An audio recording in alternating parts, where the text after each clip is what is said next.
Hello दोस्तों। दोस्तों, आध्यात्म का एक बहुत पुराना सिद्धांत है कि हम जिस नज़रिए से दुनिया को देखते हैं, हमें दुनिया वैसी ही दिखती है। अपने आसपास की दुनिया बदलने के लिए उसे देखने का नज़रिया बदलिए। When you change the way you look at things, the things you look at changes. Most of us follow this philosophy in our lives. लगातार हम अपनी सोच को बदलने की कोशिश करते रहते हैं ताकि हमारे आसपास की परिस्थितियां हमें विचलित ना करें, परेशान ना करें, स्ट्रेस व एंजाइटी क्रिएट ना करें। इसी प्रयास में कभी कभी हम सफल होते हैं और कभी असफल भी होते हैं, परंतु हर परिस्थिति में हमारा प्रयास जारी रहता है। इस आध्यात्मिक सिद्धांत का कोई साइंटिफिक एक्सप्लेनेशन नहीं होता, बल्कि इसे हम लोग अपने पूर्वजों के कहे अनुसार ही फॉलो करते रहे हैं। लेकिन करीब 50 वर्ष पहले क्वांटम फिजिक्स ने इसे साइंटिफिकली प्रूव कर दिया है। आज इस वीडियो के माध्यम से हम जानेंगे कि क्वांटम फिजिक्स के किस सिद्धांत ने इस बिलीफ को साइंटिफिकली प्रूव किया है। दोस्तों, मेरा नाम अनिल सक्सेना है और आप मेरा ये वीडियो देख रहे हैं। एक अपील, अगर आपने अभी तक मेरा वीडियो सब्सक्राइब नहीं किया है तो काइंडली कर दें, ये हमारे लिए एक हेल्प होगी।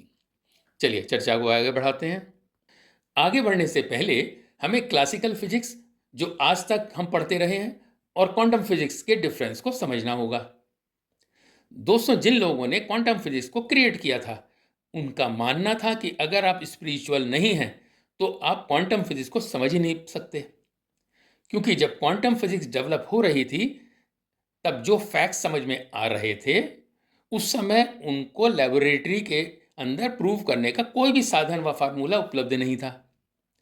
वक्त के साथ धीरे धीरे ये साइंस एक्सपेरिमेंटली प्रूव होती रही, परंतु आज भी ये पूरी तरह से डेवलप नहीं हो पाई है। क्वांटम फिजिक्स के कुछ सिद्धांत आज भी रहस्य बने हुए हैं। बस ये समझिए कि ब्रह्मांड में कुछ चीजें घट रही हैं और क्वांटम फिजिक्स उन्हें वैलिडेट करने के प्रयास में जुटी हुई है। हमने जो आज तक क्लासिकल फिजिक्स पढ़ी है वो मास और ग्रेविटी के ऊपर आधारित है। नेचर के लगभग सारे नियम मास और ग्रेविटी को समझकर सिद्ध किए जा सकते हैं, परंतु अगर एक दिन आपको पता चले कि मास एग्जिस्ट ही नहीं करता, ब्रह्मांड में मास जैसी कोई चीज ही नहीं होती, और यहीं से क्वांटम फिजिक्स के जन्म की शुरुआत होती है।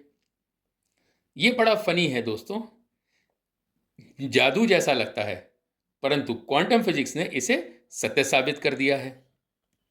विश्व की सारी चीजें जो हमें आंखों से दिखाई देती हैं वो छोटे छोटे कणों से मिलकर बनी हैं, यानी कि हमारा शरीर भी छोटे छोटे कणों से मिलकर बना है। उन कणों को जूम करके देखने पर सूक्ष्म रूप में परमाणु नजर आते हैं। परमाणु को भी जूम करने पर पता चलता है कि वो भी अति सूक्ष्म क्वांटम पार्टिकल से मिलकर बने हैं, और यही क्वांटम पार्टिकल विश्व की सबसे सूक्ष्म इकाई है, सबसे छोटी इकाई है। ताज्जुब की बात यह है कि क्वांटम पार्टिकल्स ग्रेविटी के रूल को फॉलो ही नहीं करते, और फिर वो ऐसा बिहेव करते हैं मानो कोई जादू हो। ये जानकर महान वैज्ञानिक आइंस्टीन, जो फादर ऑफ क्लासिकल फिजिक्स कहा जाता है, उनका दिमाग ही घूम गया। उनकी थ्योरी के अनुसार लाइट एक छोटे छोटे कणों से मिलकर बनी है जिसे फोटोन कहते हैं, और फोटोन ही लाइट को ट्रांसमिट करते हैं। क्वांटम फिजिक्स ने उस महान वैज्ञानिक के सिद्धांत को सिरे से खारिज कर दिया जब उन्होंने अपने very popular double slit experiment से प्रूव कर दिया कि लाइट के अति सूक्ष्म पार्टिकल पार्टिकल और बिहेव दोनों तरह से बिहेव करते हैं। Going back to our spiritual belief कि हम जिस नज़रिए से दुनिया को देखते हैं हमें दुनिया वैसे ही दिखाई देती है, क्वांटम फिजिक्स ने इस सिद्धांत को अपने डबल स्लिट एक्सपेरिमेंट से सिद्ध कर दिया। इस एक्सपेरिमेंट को करने के लिए एक फोटोन गन का इस्तेमाल हुआ, जिसमें से एक बार में सिर्फ एक फोटोन पार्टिकल को छोड़ा गया। उसके सामने एक बैरियर रखा गया जिसमें दो बारीक स्लिट काटी हुई थी। उस बैरियर के बाद एक पर्दा लगाया गया जो फोटोन के बैरियर स्लिट से निकलने के बाद इमेज को कैप्चर करे। जब गन से एक फोटोन छोड़ा गया तो उस फोटोन को ऑप्शन था कि या तो वो स्लिट 1 से निकलेगा या फिर स्लिट 2 से, और सामने वाले पर्दे पर एक डॉट की इमेज क्रिएट करेगा। ये उस धारणा पर आधारित था कि आइंस्टीन के अनुसार फोटोन एक पार्टिकल है और वो हमेशा पार्टिकल की तरह ही बिहेव करेगा। परंतु यहां तो पर्दे पर एक वेव का पैटर्न बन गया। इसने सबको हैरान व परेशान कर दिया। बार बार एक्सपेरिमेंट को रिपीट करने पर भी सेम रिजल्ट यानी पर्दे पर वेव पैटर्न ही मिला। तब वैज्ञानिकों ने माना कि लाइट एक पार्टिकल नहीं बल्कि वेव की तरह ही होती है। अब इस एक्सपेरिमेंट को कुछ परिवर्तन के साथ रिपीट किया गया। अब स्लिट वाले बैरियर और पर्दे के बीच में एक ऑब्जर्वर को लगा दिया गया, यानी एक कैमरा जो फोटोन के मूवमेंट को ऑब्जर्व कर सके।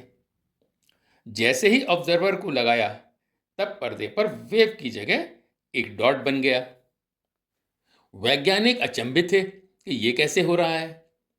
ऑब्जर्वर के बिना पर्दे पर वेव का पैटर्न था और ऑब्जर्वर लगाते ही वो पैटर्न यानी डॉट बन गया, वो पार्टिकल से डॉट बन गया। नतीजा ये हुआ कि देखने मात्र से ही फोटोन अपना बिहेवियर चेंज कर देता है। जादू ये था कि फोटोन को कैसे पता चला कि उसे कोई देख रहा है, जिस कारण वो वेव से पार्टिकल बन गया। इस एक्सपेरिमेंट से सिद्ध हुआ कि क्वांटम पार्टिकल वेव और पार्टिकल दोनों तरह से बिहेव करते हैं।